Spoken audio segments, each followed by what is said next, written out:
Bindu, Maryam, and hand over to Mavis or moderator. Yeah. Thank you very much, Simgay, and thank you, Women and Climate, for having me here today. My name is Mavis Mainu, and I am an advisor with the Global Shield Secretariat. And for our gender discussion today, which in my opinion, is the most important conversation for today, we have two amazing gender experts here. We have Maryam Majidova, who is the co-founder and executive director of the Gender Hub, Azerbaijan. And we also have Bindu Bhandari, who is a program specialist with the UN Women. So welcome, ladies. And not to waste so much time, let's just deep dive into the conversation, and maybe starting with you, Maryam. Can you tell us what was your objective on gender at COP29, and did you achieve them? Hi, hello everyone. Yeah, sure, we did achieve them. Of course, Lima Work Program and its action plan was one of the achievements which we are all proud of. And the other achievement that is very much close to my heart and the heart of my organization is also having feminist solidarity and gender equality solidarity with so many international organizations present in Baku. I'm very happy to connect personally on a professional level with so many brave and courageous women across the world. And to be honest, when the organizing committee was first announced, there was no woman COP29 organizing committee, and our organization also advocated for it.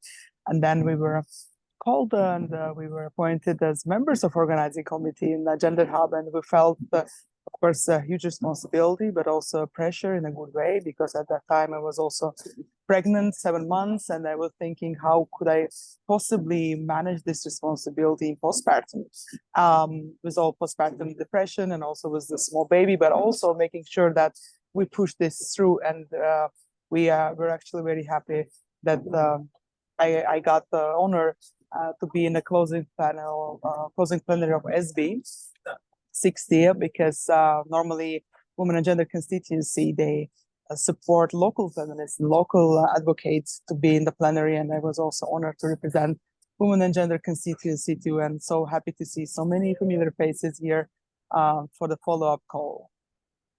Thank you very much, Maryam. And it's an honor to meet you. I remember when the team was announced, there was a very huge news when we didn't see any women in the committee. So really good to see that you're one of the pioneers, like one of the people that really push for women representation. So thank you so much for that work. And maybe moving to you, Bindu, can you also tell us what your objective was and whether you achieved them or not? Thank you very much, Mavis, and thank you, Women and Climate, for having me. So I work with UN Women as introduced, and overall our engagement strategy at COP29 was focused into what I would call three folds. The first one is on negotiation support. So including myself and my teammates from UN Women at the headquarters, but also regional office and country office. We provided technical support to government counterparts, also known as parties, by leveraging the knowledge and expertise that we have through our programs, all the coordination and normative work we do on the field on gender responsive climate action. That is what I was mostly engaged in.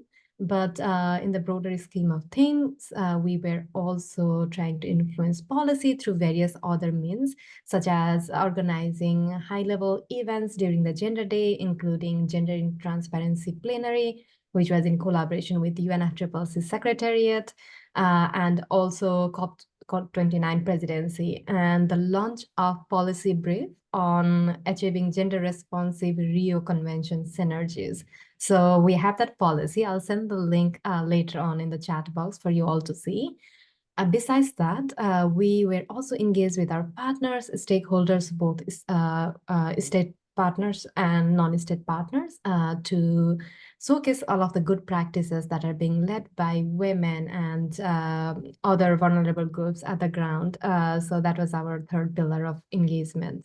As I mentioned earlier, I was mostly focused on negotiation support, and as colleague before me also mentioned, I think I would say it has been quite successful. I think we tried our best, not the best outcomes, I would say personally, but of course, I think we have come so far, and the journey continues. Thank you. Great. Thank you. Thank you so much, Bindu. Yeah. So maybe just picking up on that, I think you've highlighted, and both of you, some of the objectives, but maybe then going deeper into what the wins were. You have already mentioned a few of those, but in your view, what were the biggest wins that you'd like to highlight for COP29?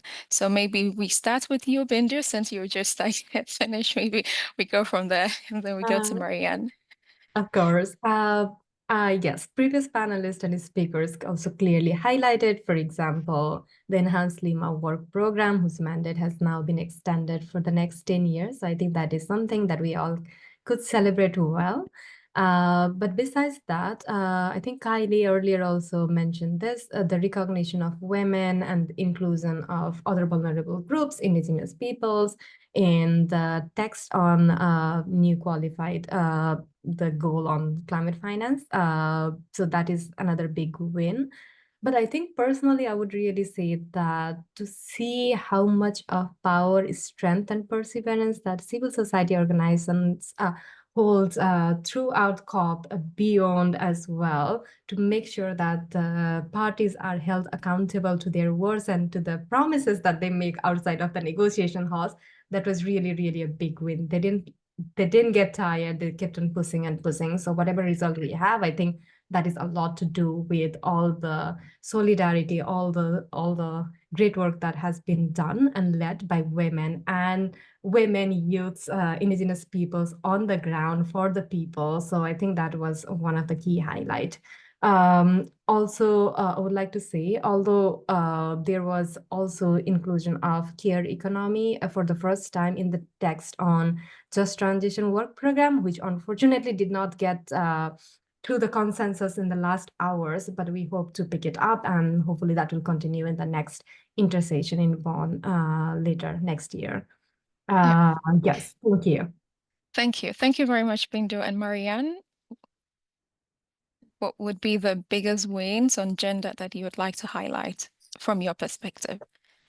Yeah, so working with a lot of different organizations and different parties proved once again the state of gender inequality, and all of us became more aware of the inequities as well, so that we can commit more to what is happening. Sometimes in our own bubble, we forget that actually there are so many other women who don't have still opportunities and access to their rights to exercise their basic rights, and the intersectionality is something that was felt across COP29 this time.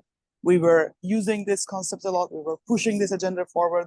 We've made sure that all the disadvantaged groups, people with disabilities, people representing ethnic minorities, people from rural areas, and all other disadvantaged communities were actually engaged. Of course, not in that level that we would like to, but talking about this and advocating constantly was one of the wins.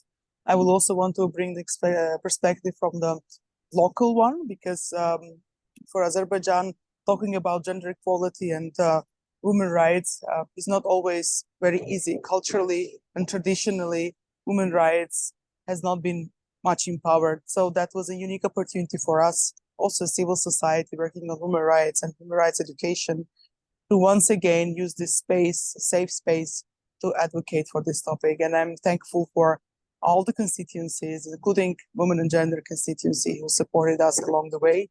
And I hope that COP30 would be a great follow-up for organizations and civil society in the region, which is a region itself is full of post-conflict communities, full of vulnerable communities, as you may know. Also Azerbaijan and Ukraine and a lot of countries in the region have been going through the conflict, and we still need to have women more in the peace and security agenda, and also in the climate action agenda, not only for the mitigation and adaptation, but recognizing the loss and damages that it brings to women, to their reproductive health, to their meaningful participation in the communities, and to their further leadership roles. Thank you. Right. Thank you so much. And just under 30 seconds, maybe if you could just let's look into the future, and maybe just tell us, what do you hope to, or what would you be paying attention to when it comes to the gender conversation, or how do you see the gender conversation advancing at COP30? Just under 30 seconds for both of you. So just quickly. Sure, I can go ahead.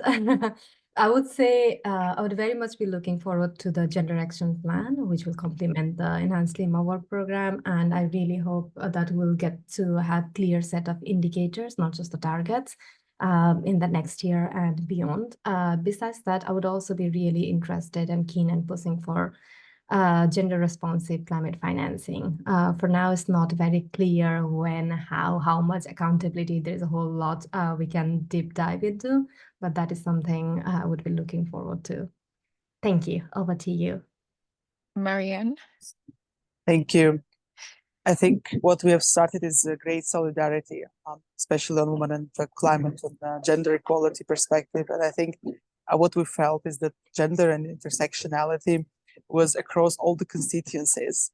We felt that it was intersecting a lot. And I think that's where we should start, follow-upping for the next COP30 and having previous civil society members representing COP29 and COP28 and all earlier presidencies as well, because as you may know, there are certain shrinking spaces and we want to continue making our voice heard and make sure that our voice matters for the global plenary, and that's why we're not left behind.